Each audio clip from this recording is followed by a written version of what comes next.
என் friend அன்னைக்கு கால் பண்ணிட்டு, "உடனே கிளம்பி வாடா, ஒரு வேற லெவல் ஈவென்ட் ஃபோட்டோகிராஃப் பண்ண போறோம்ன்னு" சொன்னான்.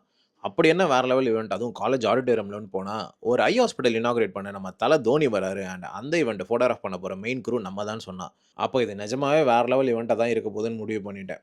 இந்த மாதிரி செலிபிரிட்டி ஷூட்லாம் ப்ரீ பிளானிங் ரொம்ப முக்கியம். ஸோ எல்லாரும் ஒரு டிஸ்கஷன போட்டு, அவங்க ரோல்ஸ் என்னென்னன்னு கிளாரிஃபை பண்ணிட்டு, எல்லாரும் பிரிப்பேர் ஆக ஸ்டார்ட் பண்ணிட்டோம். சின்ஸ் ரிவர் கண்ட் என்ட்ரி அப்படின்னு லொகேஷன் மாறிட்டே இருக்கனால, ஃபிளாஷ் யூஸ் பண்ணலான்னு முடிவு பண்ணேன். ஃபிளாஷ் மவுண்ட் பண்ணிட்டு, அது கூடவே மேக்மா டிஃப்யூசரும் செட் பண்ணிட்டேன். அண்ட் இப்படி ஒரு ஹை ப்ரொஃபைல் ஷூட்லலாம் க்ரூ ஐடி ரொம்ப முக்கியம். அது இல்லாம எங்கேயுமே அலோ பண்ண மாட்டாங்க. ஸோ அதையும் கலெக்ட் பண்ணிட்டு, ஸ்டேஜுக்கு ஒரு லைட் செக் பார்த்துடலான்ட்டு, ஸ்டேஜ ஷூட் பண்ணி எல்லா செட்டிங்ஸும் ப்ராப்பரா வச்சுட்டு, ஸ்டேஜோட அவுட்புட்ட முன்னாடியே வெரிஃபையும் பண்ணி வச்சுட்டேன். என்னதான் காலேஜ்ல இன்டர்வியூனாலும், தல ஓப்பன் பண்ண போற ஐ ஹாஸ்பிட்டல் காலேஜ் ஆப்போசிட்ல இருந்துச்சு. ஸோ முக்கியமான கேஸ மட்டும் எடுத்துட்டு, அங்க போயிட்டு நம்ம வொர்க்க ஸ்டார்ட்டும் பண்ணிட்டோம். எதுவும் சொதப்பிடக்கூடாதுன்னு அப்பப்போ ஒரு டீம் டிஸ்கஷன் போட்டாலும், கிம்பிள் லாஸ்ட் மினிட்ல பிரச்சனை பண்ண ஸ்டார்ட் பண்ணிடுச்சு. அதையும் ஒரு வழியா எப்படியோ சரி பண்ணிட்டு, என்ட்ரன்ஸ் வந்து நின்னதும், நம்ம தல என்ட்ரி குடுக்குற டைமும் வந்துருச்சு. லைஃப்ல ஃபர்ஸ்ட் டைம் தோனிய ஃபோட்டோகிராஃப் பண்றேன்னு அவ்வளோ பெரிய எக்ஸைட்மென்ட் அண்ட் ஹாப்பினஸ் உள்ளுக்குள்ள. அப்படியே அந்த கிரவுட் எல்லாம் மேனேஜ் பண்ணிட்டு, சென்டர் ஃப்ரேம புடிச்சு தல தோனி ரிப்பன் கட் பண்றத நீட்டா கவர் பண்ணிட்டேன்.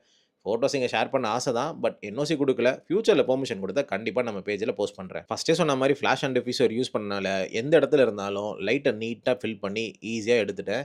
அண்ட் அகைன் மறுபடியும் நம்ம காலேஜ் ஆடிட்டோரியம் போக வேண்டிய டைம் வந்தது. பட் சீஃப் கெஸ்ட் அங்க போறதுக்கு முன்னாடி நம்ம ஸ்பாட்ல இருக்கணுன்றனால, மொத்த டீமும் ரொம்ப இயர்ஸ் கழிச்சு ஒரு 400 மீட்டர் ரன்னிங் ஓடி, தல தோனியோட மாஸ் என்ட்ரி எடுக்க ஸ்பாட்ல போய் கரெக்ட்டா நின்னுட்டோம். எனக்கு தெரிஞ்சு ரொம்ப இயர்ஸ் கழிச்சு நாங்கலாம் பண்ண கார்டியோ இதுவா தான் இருக்கும்னு நெனைக்கிறேன். எனிவே கொஞ்ச நேரத்துக்கு கொஞ்சம் எல்லாருமே வந்து ஸ்ட்ரெஸ்டா இருந்தாலும், அங்க ஸ்பாட்ல நின்னுட்டு தல அகைன் வந்ததும் ஷூட்டிங்க ஸ்டார்ட் பண்ணிட்டோம். தல ஸ்டேஜ் ஏறி இன்டர்வியூ ஸ்டார்ட் பண்ணதும், நம்ம குடுத்த ஸ்பாட்ல இருந்து சென்டர் ஃப்ரேமையும், சைட் ஃப்ரேமையும் டிஃபரெண்ட் டிஃபரெண்ட் ஆங்கிள்ஸ்ல கவர் பண்ணோம்.